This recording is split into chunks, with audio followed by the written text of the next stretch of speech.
എഫേസോസുകാർക്ക് എഴുതിയ ലേഖനത്തിലെ 5-ാം അധ്യായത്തിൽ നിന്നുള്ള ചോദ്യോത്തരങ്ങളാണ് ഈ വീഡിയോയിൽ ഉൾപ്പെടുത്തിയിരിക്കുന്നത്. എഫേസോസ് 5-ാം അധ്യായത്തിൽ ആകെ എത്ര വാക്യങ്ങളുണ്ട്? ഉത്തരം 33. ചോദ്യം 2. എഫേസോസ് 5-ാം അധ്യായത്തിലെ ആദ്യത്തെ ശീർഷകം എന്ത്? ഉത്തരം ദൈവത്തെ അനുകരിക്കുക. ചോദ്യം 3. നമ്മൾ ദൈവത്തെ അനുകരിക്കേണ്ടത് എങ്ങനെയാണ്? ഉത്തരം വത്സല മക്കളെ പോലെ. ചോദ്യം 4. വത്സല മക്കളെ പോലെ നാം എന്തു ചെയ്യണം? ഉത്തരം ദൈവത്തെ അനുകരിക്കണം. ചോദ്യം 5. ആര് നമ്മളെ സ്നേഹിച്ചതുപോലെയാണ് നമ്മൾ സ്നേഹത്തിൽ ജീവിക്കേണ്ടത്? ഉത്തരം ക്രിസ്തു നമ്മളെ സ്നേഹിച്ചതുപോലെ. ചോദ്യം 6. ക്രിസ്തു തന്നെ ദൈവത്തിനു സമർപ്പിച്ചത് എന്തായിട്ടാണ്? ഉത്തരം സുരഭില കാഴ്ചയും ബലിയുമായി.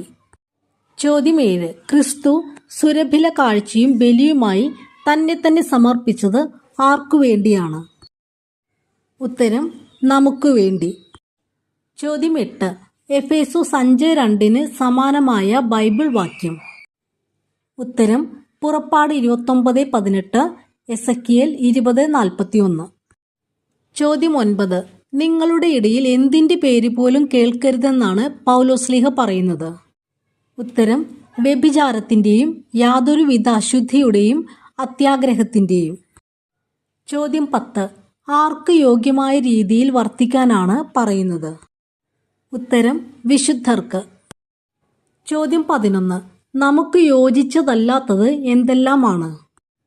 ഉത്തരം മ്ലേച്ഛത, വ്യർത്ഥഭാഷണം, ചാബല്യം. ചോദ്യം 12. മ്ലേച്ഛതയും വ്യർത്ഥഭാഷണവും ചാബല്യവും നമുക്ക് യോജിച്ചതല്ല, പകരം ഉചിതമായിട്ടുള്ളത് എന്താണ്? ഉത്തരം കൃതജ്ഞതാ സ്തോത്രം. ചോദ്യം 13. ആർക്കെല്ലാമാണ് ദൈവത്തിൻ്റെയും ക്രിസ്തുവിൻ്റെയും രാജ്യത്തിൽ അവകാശമില്ലാത്തത്? ഉത്തരം വ്യഭിചാരിക്കും, അശുദ്ധനും, അത്യാഗ്രഹിക്കും, വിഗ്രഹാരാധകനും. ചോദ്യം 14. വ്യഭിചാരിക്കും, അശുദ്ധനും, അത്യാഗ്രഹിക്കും, വിഗ്രഹാരാധകനും അവകാശമില്ലാത്തത് എവിടെയാണ്? ഉത്തരം ദൈവത്തിൻ്റെയും ക്രിസ്തുവിൻ്റെയും രാജ്യത്തിൽ. ചോദ്യം 15. ആരും എങ്ങനെയുള്ള വാക്കുകൾ കൊണ്ട് നിങ്ങളെ വഞ്ചിക്കാതിരിക്കട്ടെ എന്നാണ് പൗലോസ്ലീഹ പറയുന്നത്? ഉത്തരം അർത്ഥശൂന്യമായ വാക്കുകൾ കൊണ്ട്. ചോദ്യം 16. ദൈവത്തിൻ്റെ ക്രോധം നിബദിക്കുന്നത് ആരുടെ മേലാണ്? ഉത്തരം അനുസരണമില്ലാത്ത മക്കളുടെ മേൽ.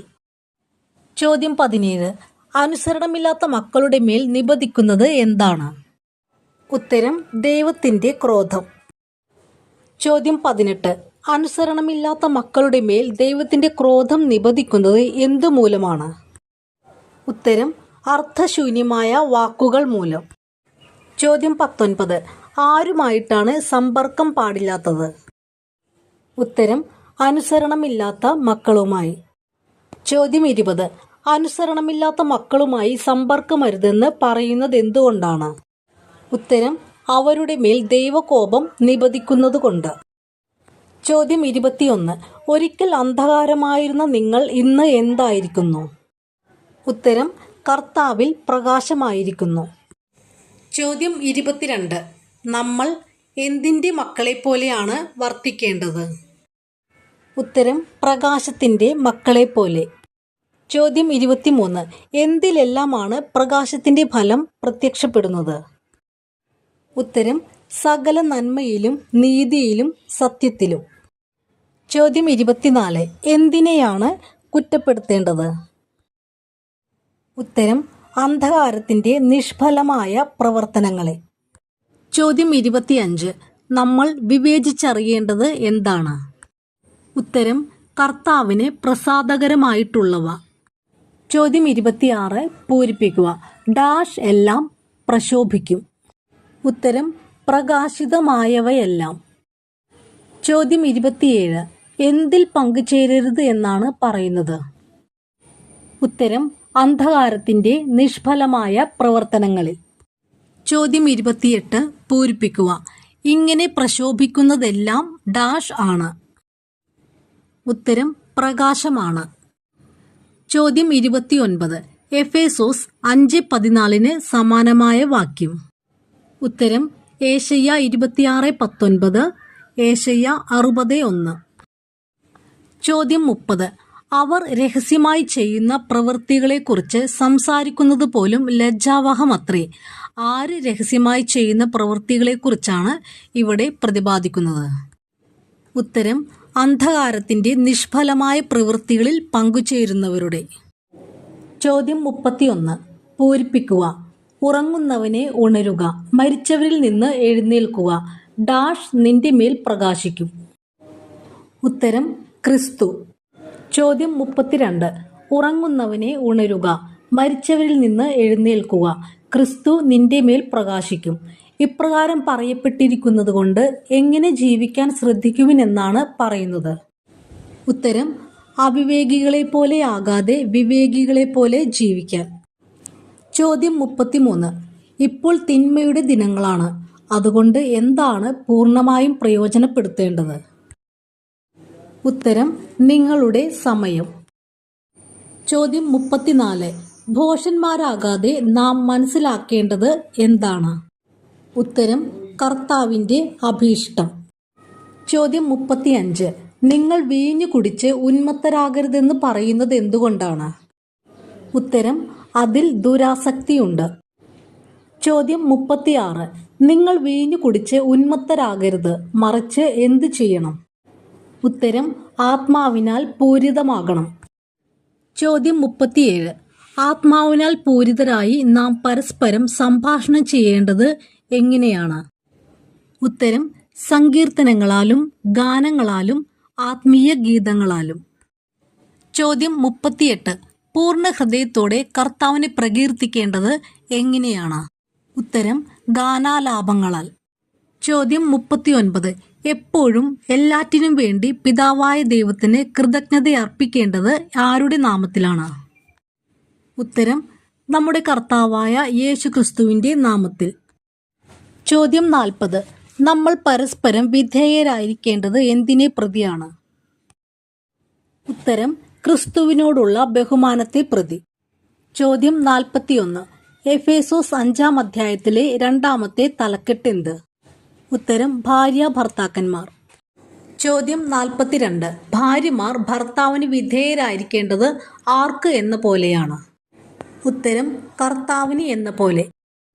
ചോദ്യം 43. ക്രിസ്തുവിൻ്റെ ശരീരം. ഉത്തരം സഭ. ചോദ്യം 44. സഭയാകുന്ന ശരീരത്തിലെ ശിരസ് ആരാണ്? ഉത്തരം ക്രിസ്തു. ചോദ്യം 45.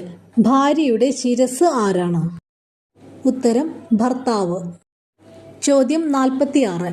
സഭയാകുന്ന ശരീരത്തിന്റെ രക്ഷകൻ ആരാണ്? ഉത്തരം ക്രിസ്തു. ചോദ്യം 47. എഫേസോസ് 5:19 സമാനമായ വാക്യം. ഉത്തരം കൊളോസോസ് 3:16-17.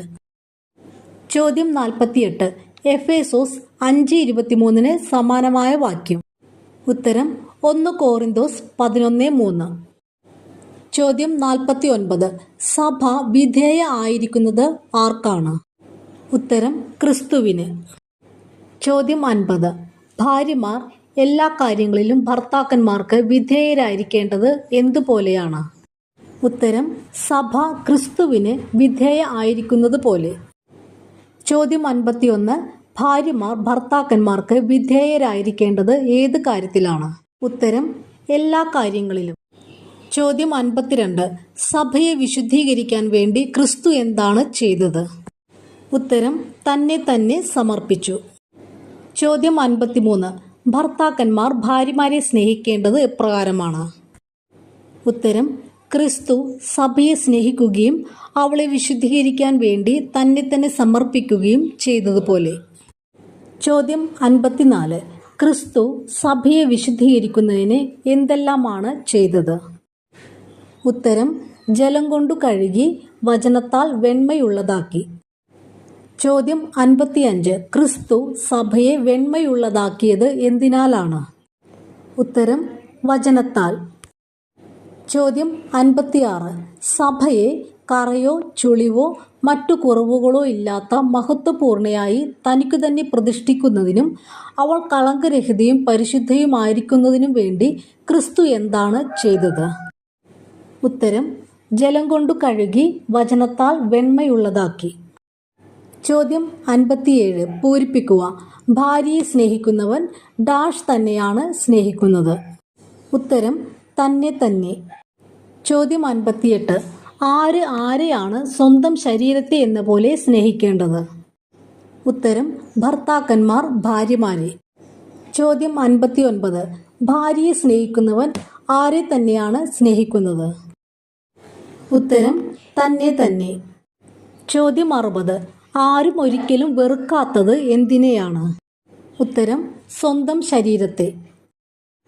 ചോദ്യം 61. ക്രിസ്തു സഭയെ എന്ന പോലെ അവൻ അതിനെ പരിപോഷിപ്പിക്കുകയും പരിപാലിക്കുകയും ചെയ്യുന്നു. ഏതിനെ? ഉത്തരം: ശരീരത്തെ. ചോദ്യം 62.